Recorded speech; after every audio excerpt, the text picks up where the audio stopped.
बिस्मिल्लाहिर्रहमानिर्रहीम। अस्सलाम वालेकुम नाजरीन, तफसीर इब्न कसीर में है कि नमरूद बादशाह का पूरा नाम नमरूद बिन कुनआन बिन साम बिन नूह था। उसका पाया तख्त बाबल था। उसके नस्ब में कुछ इख्तलाफ भी है। हज़रत मुजाहिद फरमाते हैं, दुनिया की मशरक मगरब की सल्तनत रखने वाले चार हुए, जिनमें से दो मोमिन और दो काफिर, हज़रत सुलेमान बिन दाऊद और हज़रत ज़ुल्करनैन। और काफिरों में नमरूद और बख्त नसर, चूँकि एक मुद्दत मदीद और अरसा बईद से ये बादशाह चला आता था, इसलिए दिमाग में रऊनत और अनानियत आ गई थी। सरकशी और तकब्बर, नखुवत और गरूर तबीयत में समा गया था। बाज़ लोग कहते हैं 400 साल तक हुकूमत करता रहा। तफसीर इब्न कसीर मुफस्सरीन का बयान है कि नमरूद बिन कुनआन बड़ा जाबिर बादशाह था। सबसे पहले उसी ने ताज शाही अपने सर पर रखा।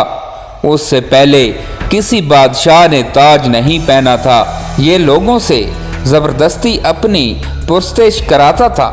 काहन और नजूमी उसके दरबार में बकसरत उसके मुकर्रब थे। नमरूद ने एक रात ये ख्वाब देखा कि एक सितारा निकला और उसकी रोशनी में चांद, सूरज वगैरह सारे सितारे बेनूर होकर रह गए।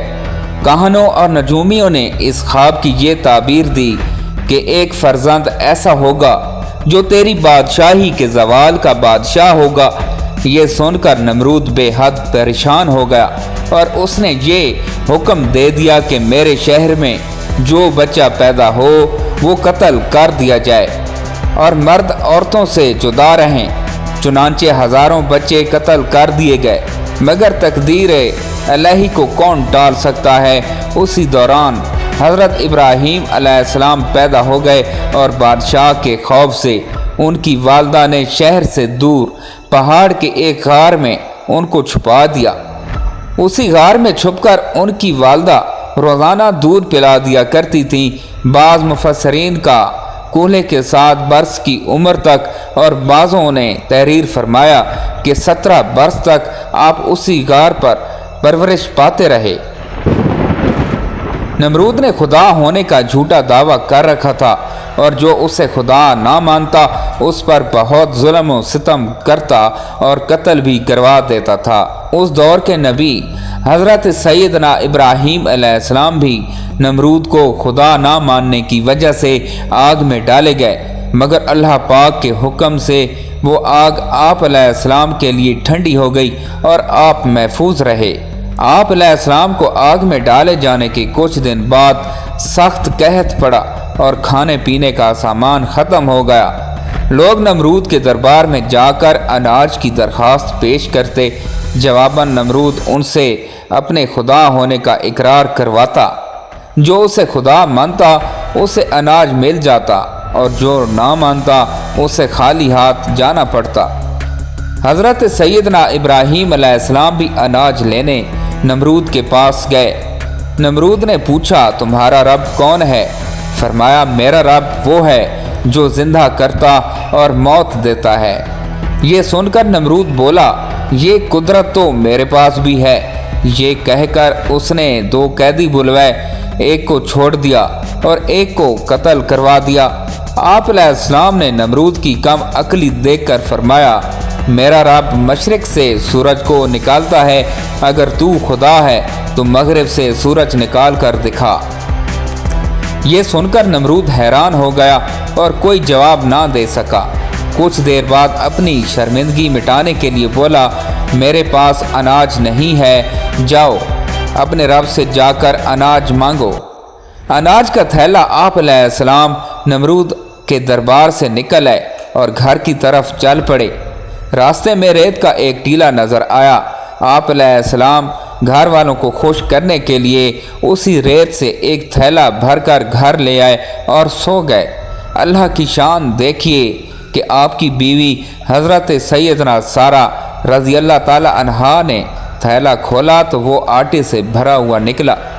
उन्होंने फ़ौरन रोटियां बनाई और आपको जगाया। रोटियां देखकर आप अलैहिस्सलाम बोले, ये कहाँ से आईं? انہوں نے کہا یہ اسی آٹے سے بنائی ہیں جو آپ تھیلے میں بھر کر لائے تھے۔ آپ علیہ السلام سمجھ گئے کہ اللہ پاک کی طرف سے ریت آٹے میں تبدیل ہو گئی، چنانچہ آپ نے اللہ پاک کا شکر ادا کیا۔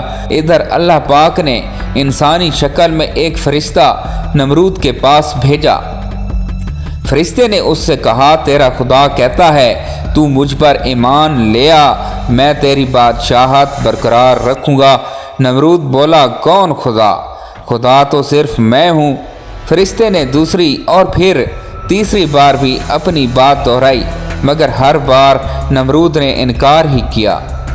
نمرود کی اس سرکشی کا نتیجہ یہ ہوا کہ اللہ پاک کی طرف سے مچھروں کی فوج نمرود کے لشکر پر مسلط ہو گئی، جس نے لشکر کے تمام افراد کا گوشت کھا کر سارا خون پی لیا اور ان کی صرف ہڈیاں باقی رہ گئیں۔ مچھر اتنے زیادہ تھے کہ سورج کی روشنی دکھائی نہیں دیتی تھی۔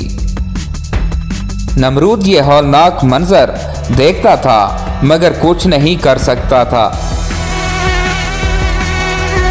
اس کے بعد اللہ کا کرنا یہ ہوا کہ ایک مچھر نمرود کی ناک کے راستے دماغ میں گھس گیا اور مغز کھانا شروع کر دیا۔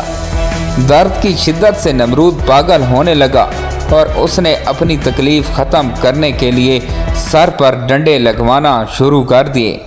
خدا کی قدرت کو جب سر پر ڈنڈا پڑتا مچھر کاٹنا شروع کر دیتا اور جب ڈنڈا نہ پڑتا تو کاٹنا شروع کر دیتا۔ کیفیت یہ ہو چکی تھی کہ جو شخص نمرود کے سر پر زوردار چپت لگاتا وہ اس کا ہمدرد کہلاتا۔ یوں ڈنڈے پڑتے پڑتے اور چپت لگتے لگتے 400 سال گزر گئے اور نمرود بالآخر ذلیل و رسوا ہو کر مر گیا۔ محترم ناظرین، امید کرتا ہوں کہ آپ کو ہماری آج کی نئی ویڈیو اچھی لگی ہوگی۔ اگر آپ کو ہماری آج کی لیٹسٹ ویڈیو اچھی لگی ہے تو ہمارے چینل اسلامک نالج 1122 کو سبسکرائب کریں اور ساتھ ہی لگے بیل آئیکن کے بٹن کو بھی پریس کر دیا کریں تاکہ ہماری ہر نئی آنے والی ویڈیو آپ تک بر وقت پہنچ جایا کرے۔ اللہ پاک آپ کا حامی و ناصر ہو۔ اللہ حافظ۔